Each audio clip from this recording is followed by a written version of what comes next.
안녕하십니까, 문틀란TV입니다. 서울중앙지검 수사팀과 그 지휘부를 겨냥한 한동훈 검사장의 반격이 쉼없이 이어지고 있지만 중앙지검 측과 정진웅 수사팀은 그에 제대로 대응하지 못하고 갈팡질팡하는 양상입니다. 한동훈 검사장은 지난 29일 정진웅 부장검사를 압수수색 과정에서의 독직 폭행 혐의로 고소한 데 이어 다음날엔 중앙지검이 압수수색 당시 한 검사장의 공무집행 방해 행위가 없었다고 말을 바꾸자 전날 중앙지검이 한 검사장의 공무집행 방해가 있었던 것처럼 허위사실을 유포한 경위를 수사해달라는 요청을 서울고검에 냈습니다. 먹이를 보면 놓치지 않는 맹수와 같은 수사 전문가의 촉이 느껴지는 대목입니다. 이번에 한 검사장이 추가로 제기한 감찰을 통해 중앙지검의 위법한 행위가 드러나면 수사로 전환할 수 있어 중앙지검으로선 추가 고발을 당한 것이나 다름없습니다. 곳곳에 약점이 잡힌 서울중앙지검으로선 이어지고 있는 한 검사장의 반격에 제대로 대응하는 모습이 보이지 않고 있는데, 이것은 그만큼 현 정권 검찰의 수사가 아마추어적이고 수사의 동력이 될 수 있는 단서가 빈약하다는 것을 시사하는 것으로 볼 수 있습니다. 중앙지검을 상대로 한 검사장이 제기한 감찰 요청과 소송은 어디까지나 서울중앙지검이 스스로 제공한 근거에 바탕을 두고 있어 중앙지검과 정진웅 수사팀은 그로 인해 그들이 예상치 못했을 심각한 역습에 직면해 곤혹스러운 상황에 처했습니다. 그간 서울중앙지검은 소위 검언유착 의혹 수사를 해오면서 뚜렷한 단서를 확보하지 못했고, 그런 상황을 역전시켜 보고자 무리하게 수사를 추진하다 오히려 한 검사장에게 번번이 법적인 약점만 잡히고 있는 모양새입니다. 이번에 한동훈 검사장이 서울고검에 추가로 제기한 조사 요청은 정진웅 부장검사 수준을 넘어 이성윤 현 지검장을 겨냥한 측면이 매우 크다 할 것입니다. 한동훈 검사장의 공무집행 방해에 운운했던 서울중앙지검 최초의 입장은 대변인인 공보관을 통해 나온 것이었기 때문에 대변인 발표에 지검장의 개입이 있었으리라 의심하는 것은 상식적인 것입니다.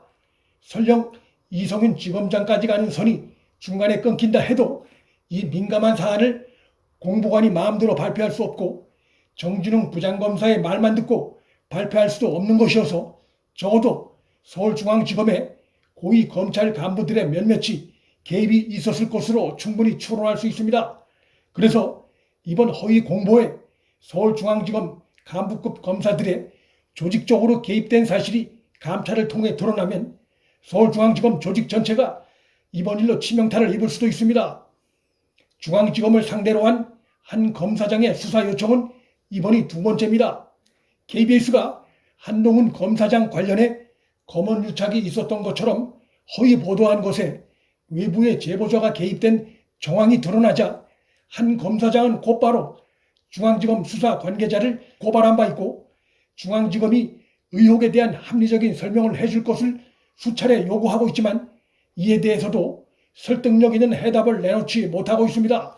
중앙지검은 이미 정진웅 부장검사가 한 검사장에 의해 독직 폭행 혐의로 고소당해 심각한 위기에 처해 있는 상황에서 추가로 중앙지검의 조직적인 허위 발표 개입 여부와 KBS 허위 보도에 개입했는지 여부를 밝히라는 협공을 한 검사장으로부터 받고 있는 것입니다.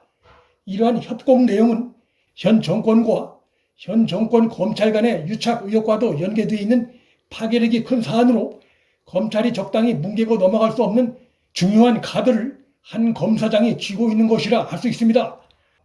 중앙지검이 한동훈 검사장의 공격에 맞대응하려면 당일 압수수색 과정에서의 한 검사장의 문제의 행동을 찾아내야 하는데, 그걸 입증하기 위해선 중앙지검이 압수수색 당시 상황을 촬영한 영상을 공개해야 합니다. 그런데 여러 정황상 정진웅의 일방 폭행으로 드러나고 있어 영상 공개는 오히려 중앙지검이나 정진웅의 법적 책임 문제를 더 키울 위험성이 있습니다. 한 검사장으로선 수사팀이 찍은 영상이 공개되면 더 좋고, 공개를 못할 경우 중앙지검은 스스로 자신들의 잘못을 감추고 있다는 의혹에서 벗어나기 어렵습니다.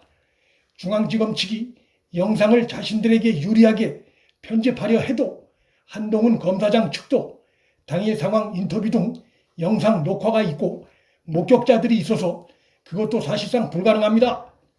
압수수색 당시 검찰 수사팀이 한동훈 검사장의 휴대폰에서 빼낸 유심칩을 다른 공기계에 꽂아 한 검사장의 텔레그램과 카카오톡을 들여다본 것을 놓고 불법 감청 논란이 일고 있습니다. 그런데 이에 대해 한 검사장 측은 담담한 입장입니다. 감청일 수도 있다고 생각했으나 법원이 발부한 영장을 제시해서 문제 삼지는 않았다고 밝혔습니다. 중요한 것은 수사팀이 그 방식을 통해 무슨 소득이 있었느냐인데 수사팀은 이 방식을 통해서도 별다른 소득을 얻지 못한 정황입니다. 비판 여론에 직면해 있고 또 고소 고발까지 당한 수사팀 입장에서 그 방식을 통해 무엇인가 건져낸 것이 있다면 언론에 흘려 언론 플레이를 했을 텐데 전혀 그런 얘기가 나오지 않고 있는 것은 수사팀이 유심칩을 통한 수사 방식에서도 별 유의미한 자료를 확보하지 못했다는 것을 의미한다 볼 수 있습니다. 서울고검이 한 검사장이 낸 고소권과 감찰권을 상당히 속도감 있게 진행하고 있어 이성윤과 정진웅 등 중앙지검 측을 더욱 긴장케 하고 있습니다.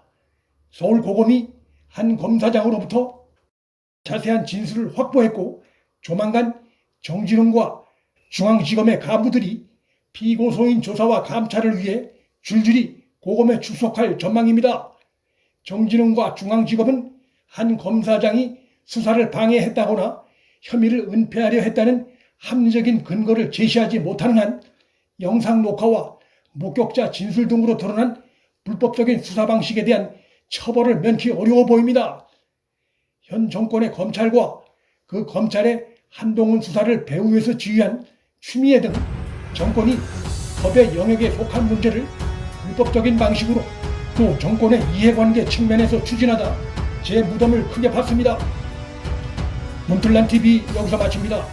구독과 좋아요, 방송 공유는 방송 제작에 큰 힘이 됩니다. 시청해 주셔서 감사합니다.